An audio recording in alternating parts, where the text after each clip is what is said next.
Oh, what this little girl doesn't know about the origins of vegetables and spices, and what the many peoples of the world, colored and not so colored, did with them. And they weren't scared.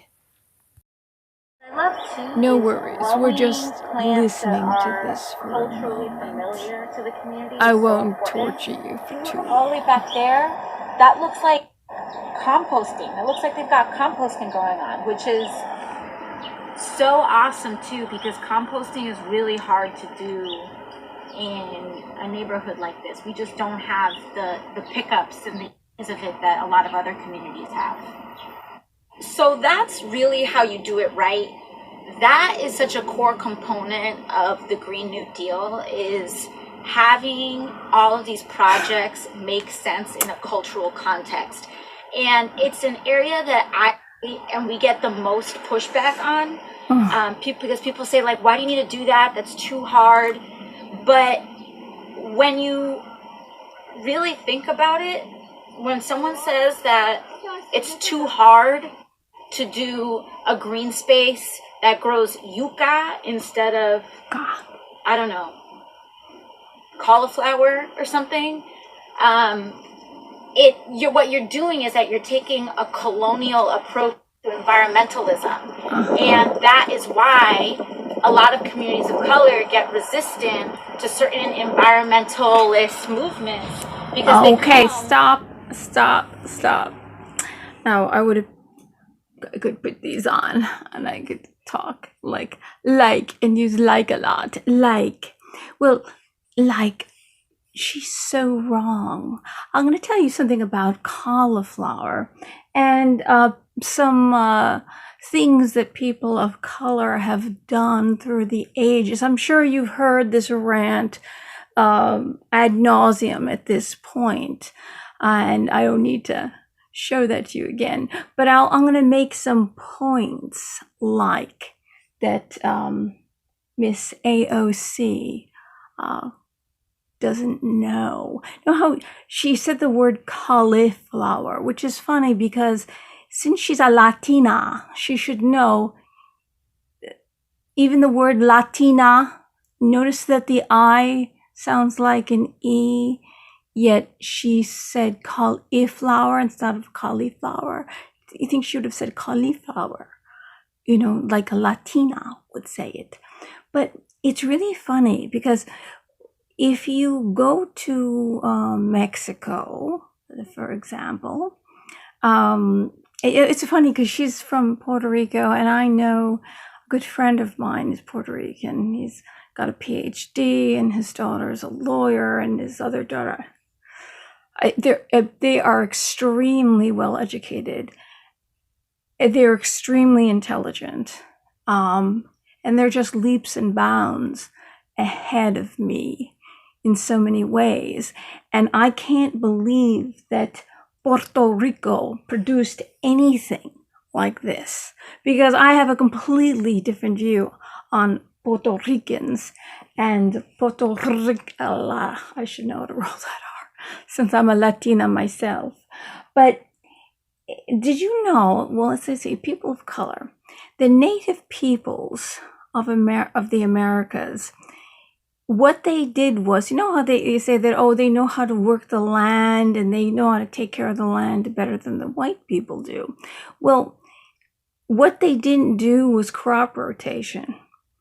Instead, when the land was overworked and exhausted of all its nutrients, they moved on. They just kept moving and relocating. And that's part of the reason why they fought with each other. So because they needed new land. And so they needed to fight and massacre. And some of them just moved on. If there was nobody there, they just moved on.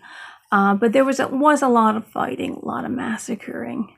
The tribes weren't as peaceful as they've led you to believe, but man, since the inception of time, has not been peaceful. We've always fought with each other. It's not just here, it's everywhere, and it's all people. And the Democrats have yet to learn that. They think it's just the white people that have done it. But that's It's a whole nother episode. But they didn't know about that. There are some stories you'll hear about shamans when they find a plant that they know is a healing plant. They will find another plant. They will wait until they find the second plant before they pick it. That way they don't pick everything if that's the only plant left. There's some that do that. And in Hawaii, the king, the emperor, they would make huge robes, these royal robes, out of a little small yellow bird that is now extinct. And what they did was they killed all these birds off to make these robes.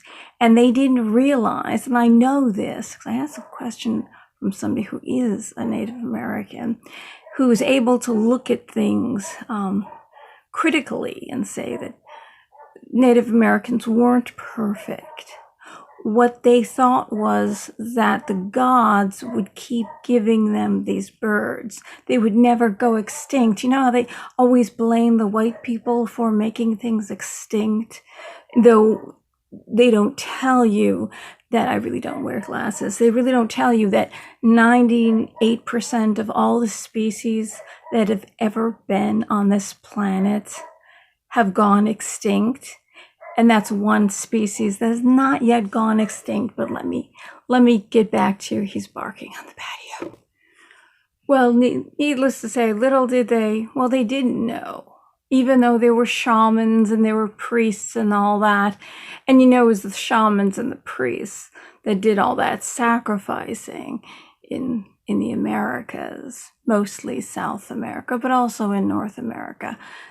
From Mexico all the way down. It was all those shamanistic priests. And when they flayed people alive, you know, they'd take their skin off in one piece and they'd wear, because they had a god that wore human skin. So they would imitate that. And what it is like when they used to skin an animal and then they would wear it, they were absorbing the energy of that animal, just like they were absorbing the energy of the person. So the whole idea of Native peoples and these shamanistic things that they know so much about, it's not necessarily true. And there are Native Americans that are peaceful and good, and the shamans have got it right, and there are shamans that didn't get it right at all. So what they did was they kept moving because they had to keep moving because they kept exhausting the land. So they really didn't know how to, as she's telling you, that these people of color know how to work the land, or people of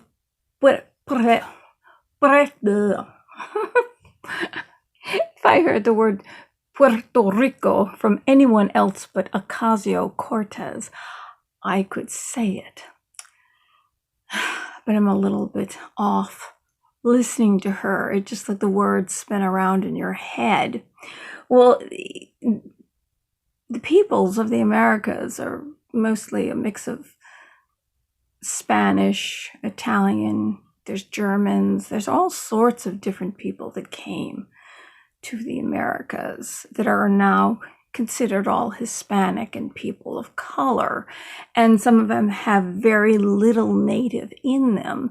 So to say that these people of color, or anybody of color, automatically knows how to work the land is a lie.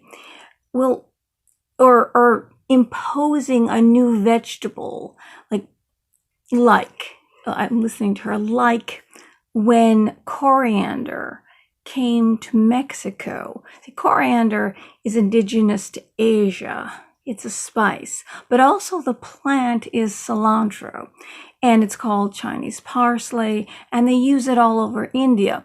Well, it came to the Americas, and all the spices, you know, the spices that are used in Mexican cuisine, they all came from India through the spice trade. You know, they were brought over with the Spaniards because the spice trade was going on, and brought them to Mexico.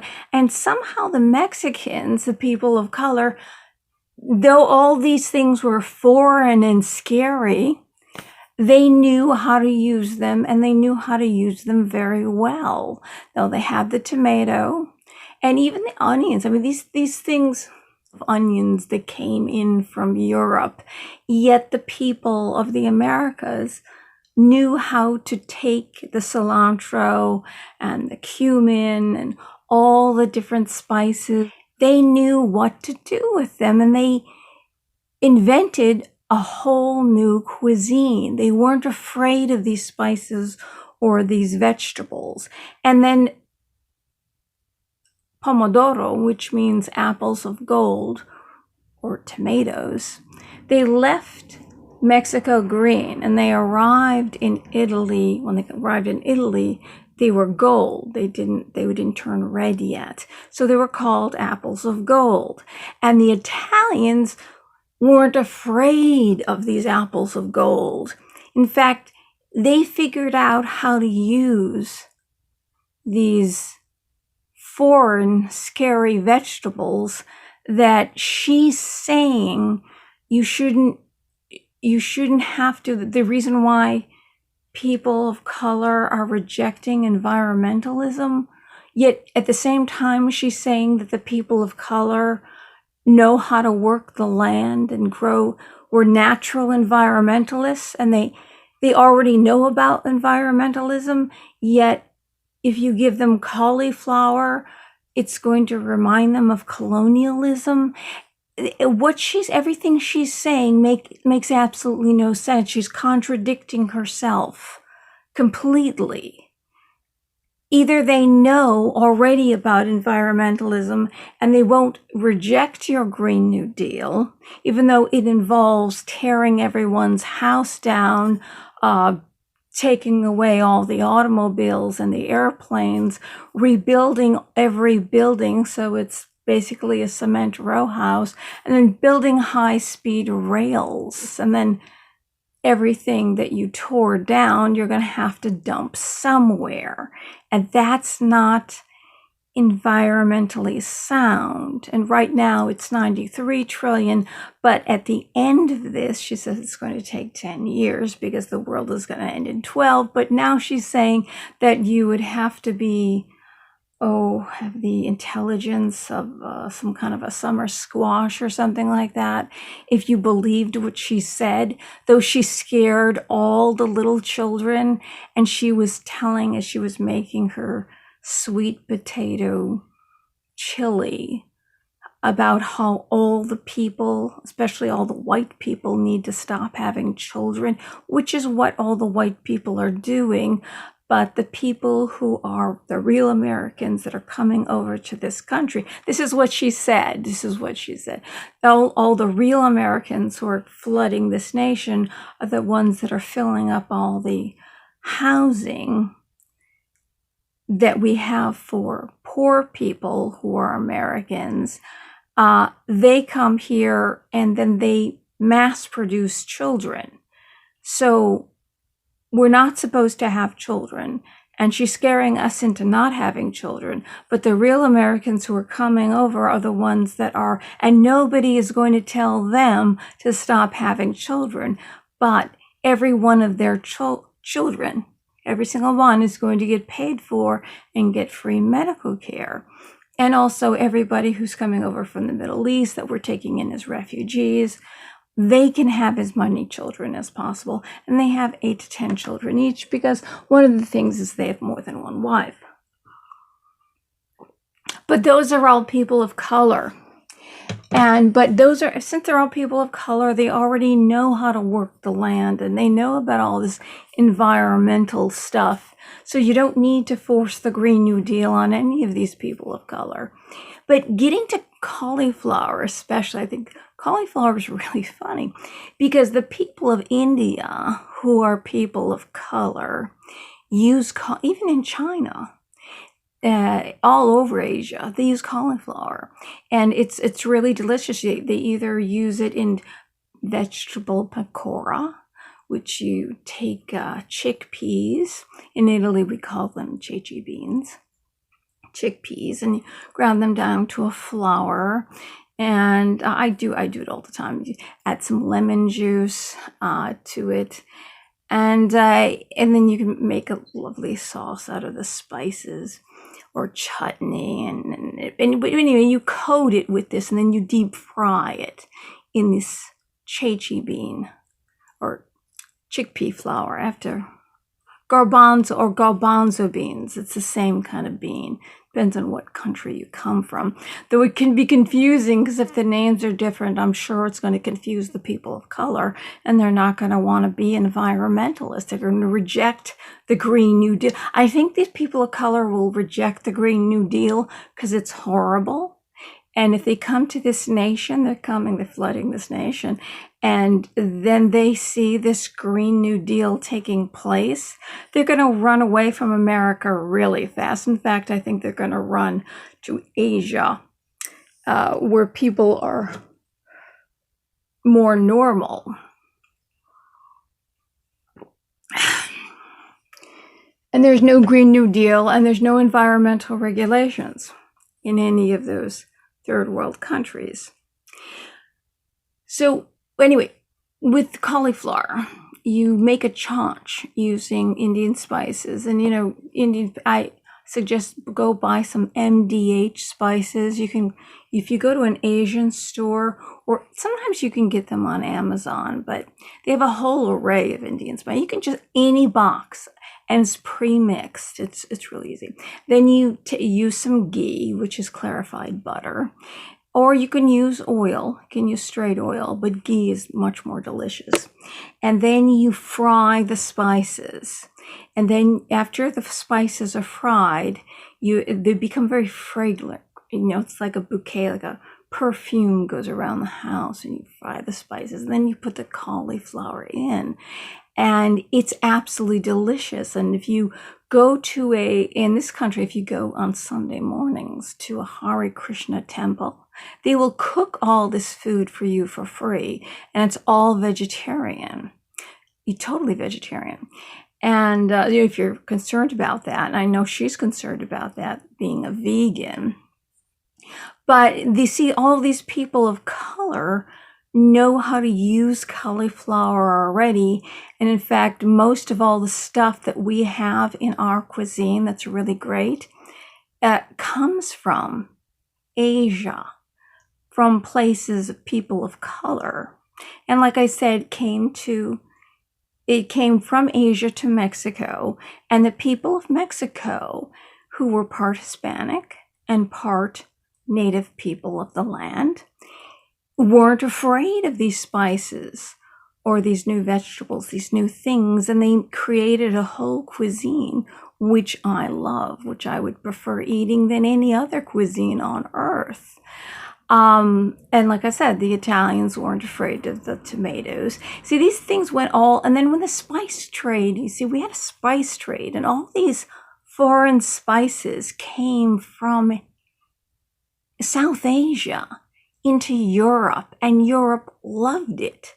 They were able to work, even though they were white, and white people don't know about environmentalism or how to work the land, even though the white people knew about crop rotation. When the Americas, when they came over, they knew about crop rotation. You grow a certain crop for so many years, and then because it taxes the soil, and then you will grow a different crop, so the soil isn't taxed, and you kind of re-fertilize the soil.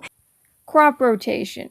It originated in White-White northern Belgium, called Vosland. A four-field rotation in the early 16th century, and the White-White British agriculturalist Charles Townshend popularized the system in the 18th century.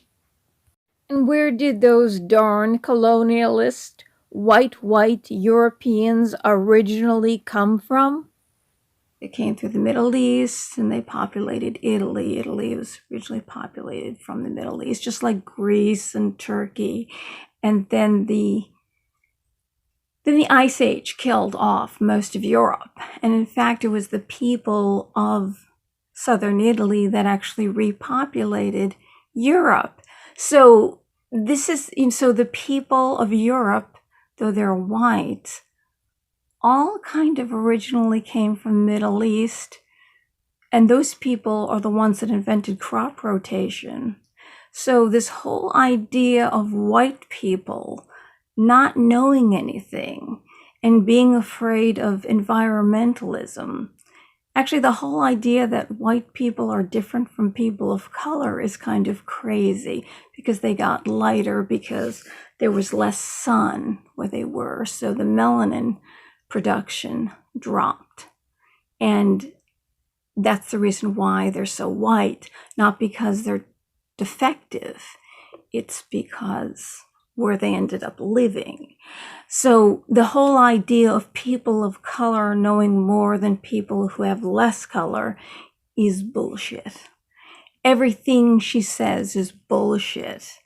And I didn't want to inflict too much of her on you, or all the crap that came out of her mouth, and how Native people know more than, yet they don't know. They know more about the environment, yet at the same time they reject environmentalism and the Green New Deal because of colonialism that brought things like cauliflower, not cauliflower. Yet cauliflower is a very popular dish in South Asia. Very dark-skinned people, and there's light-skinned people, but dark-skinned people, people of color who've been around for thousands of years, smarter people than the white people. So you learned about the food, the history of the spices and the foods of the world, just some of the things that have moved around the world and where they came from first, and how they came into Mexico and these Latin nations, the Hispanic nations. And these people, these Hispanic people, knew how to take all this foreign stuff and create their own dishes with it. That proves her completely wrong. It just proves her ignorance. And you realize that she knows absolutely nothing. And just knowing about the spice trade, and that's the reason why Columbus went west, because, see, the Muslims, the colonization, when they talk about colonizing, that's interesting because all those countries, and including India, well, most of those countries were all Christian, and then they were all conquered and made to convert to Islam, and all these people were made to, not a vegetable forced on them, but they were forced to learn Arabic, either die or you have to learn Arabic because the Quran cannot be translated. So all these people had to convert, and that was like colonization, you could say. But you don't, and your friend is that Ilhan Omar in this. Okay, so Islam actually were the first colonizers, and they took huge amounts of land that all used to be either Christian or Zoroastrian or pagan or Hindu or something else, and forced conversion of all these lands, and they were going up into Europe, and it was not peaceful, as I've told you before. But she doesn't know about that. But also, in a way, you could blame the white people for that too, because Muhammad is described 11 times as being white-skinned, and he had red hair. And if you referred to him as black, as dark-skinned, you were killed. It was the death penalty. So I guess you could blame white people for colonization. I guess you could. But if you say that to Ocasio-Cortez, it will really confuse her, because she just thinks that religion has something to do with skin color, when people who are Muslim are all different shades. I don't think she realized, she doesn't know that Muhammad had white skin and red hair, by the way, and was considered the whitest of all men, but had a long, elegant face as well. So apparently he was very attractive, but there are no pictures of him. Well, anyway, good night.